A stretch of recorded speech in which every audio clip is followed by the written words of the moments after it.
கர்த்தர் நல்லவர், அவர் கிருபை என்றும் உள்ளது. ஆண்டவராகிய இயேசு கிறிஸ்துவின் நாமத்தினால் உங்கள் ஒவ்வொருவருக்கும் அன்பின் வாழ்த்துக்கள். இந்த நாள் ஆகஸ்ட் மாதம் 23ஆம் தேதி சனிக்கிழமை. இன்று நாம் தியானிக்கும் வசனம் உபாகமம் 28வது அதிகாரம் 3வது வசனம். நீ பட்டணத்திலும் ஆசீர்வதிக்கப்பட்டிருப்பாய், வெளியிலும் ஆசீர்வதிக்கப்பட்டிருப்பாய். இங்கு உபாகமம் 28 ஆண்டவர் அநேக வாக்கு தத்தங்களை ஆசீர்வாதமாக கொடுத்ததை நம்ம பார்க்கின்றோம். இந்த வசனங்களை எல்லாம், இந்த வாக்கு தத்தங்களை எல்லாம் கொடுப்பதற்கு முன்பதாக ஆண்டவர் ஒரு கட்டளை கூறினார். நீ உன் தேவனாகிய கர்த்தரின் சத்தத்துக்கு செவி கொடுக்கும் போது இப்பொழுது சொல்லப்படும் ஆசீர்வாதங்கள் எல்லாம் உன்மேல் வந்து உனக்கு பலிக்கும். இந்த வரிசையா அருமையான வாக்கு தத்தங்கள். உன் கூடையும் மாப்பி செய்கிற உன் தொட்டியும் ஆசீர்வதிக்கப்பட்டிருக்கும். நீ வருகையிலும் ஆசீர்வதிக்கப்பட்டிருப்பாய், போகையிலும் ஆசீர்வதிக்கப்பட்டிருப்பாய். இந்த சொல்லி இன்னும் அநேக வாக்கு தத்தங்கள் சொல்லப்பட்டிருக்குது. இதெல்லாம் ரொம்ப அழகா தான் இருக்குது.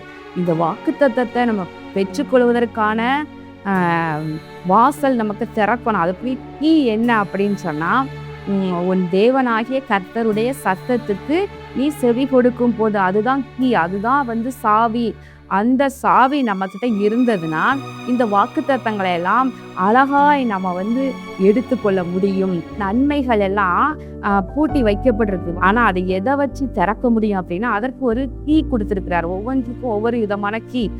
இதுல மெயினான கீ என்னன்னா, தேவனாகிய கர்த்தரின் சத்தத்துக்கு செவி கொடுக்கும் போது, அவருடைய வார்த்தைக்கெல்லாம் செவி கொடுத்து கீழ்ப்படியணும். நம்ம அப்படி கேட்டு நடக்கும் போது நீ பட்டணத்திலும் ஆசீர்வதிக்கப்பட்டிருப்பாய், வெளியிலும் ஆசீர்வதிக்கப்பட்டிருப்பாய். எந்த ஊர்ல இருக்கிறீங்களோ அந்த ஊர்லயும் நீங்க ஆசீர்வாதமா இருப்பீங்க. அப்புறம் உங்க வேலையின் நிமித்தமாக மற்றும் வியாபாரம் மற்றும் சொந்த காரியத்தின் நிமித்தமாக எந்த ஊருக்கு சென்றாலும் அங்கும் ஆசீர்வாதமா இருப்பீர்கள். யோசேப்பை பார்க்கின்றோம். கர்த்தருக்கு பயந்து கர்த்தருடைய வார்த்தைக்கு கீழ்ப்படிந்து பரிசுத்தமாய் தன்னை காத்து கொண்டதினாலே அவர் அந்நிய தேசம் எகிப்திலே உயர்த்தப்பட்டார்.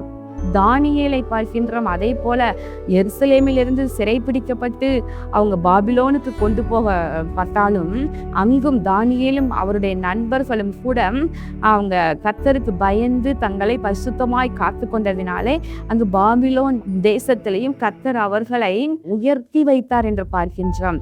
அப்போ பாருங்களேன், அந்நிய தேசத்திலும் கூட ஆசீர்வாதமாக இருப்பதற்கு ஒரே வழி என்னன்னா, கர்த்தருடைய சத்தத்திற்கு நம்ம செவி கொடுத்து வாழும் பொழுதுதான். நீங்க உங்க ஊர்லயும் சரி, வெளியூர் வெளி தேசங்கள் எந்த தேசத்திற்கு போனாலும் அங்கும் கர்த்தர் உங்களை ஆசீர்வாதமாய் வைத்திருப்பார். ஒருவேளை திருமணமாகி உங்கள் குடும்பத்து பிள்ளைகள் உங்க வீட்டிலிருந்து வெளியூருக்கு போனாலும் வெளி தேசத்திற்கு போனாலும் அங்கும் அவர்களை ஆசீர்வாதமாக வைத்திருப்பார். ஒண்ணு நம்ம இந்த வார்த்தைக்கு கீழ்ப்படிந்து நடக்கும் பொழுது கர்த்தர் நம்மை ஆசீர்வதிப்பார். உங்கள் கைகளின் பிரயாசம் உங்க ஊர்லயும் ஆசீர்வாதமா இருக்கும்.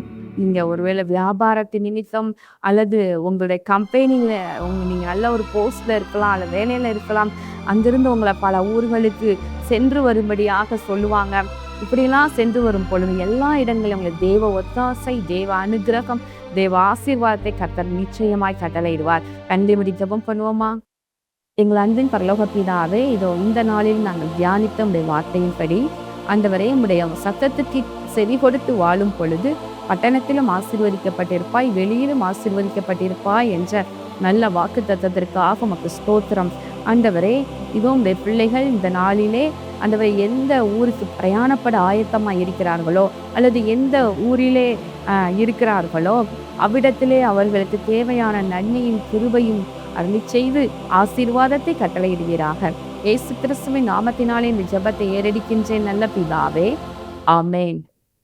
பிரியமானவர்களே, இந்த நாளிலே நீங்கள் எந்த தேசத்திற்கு அல்ல எந்த பட்டணத்திற்கு புறப்பட ஆயத்தமாக இருக்கிறீர்களோ, ஆண்டவருடைய வார்த்தை உங்களுக்கு நேராய் வந்திருக்கிறது. நீங்கள் ஆசீர்வாதமாய் இருப்பீர்கள். கர்த்தர் உங்களை ஆசீர்வதிப்பாராக. ஆமென்.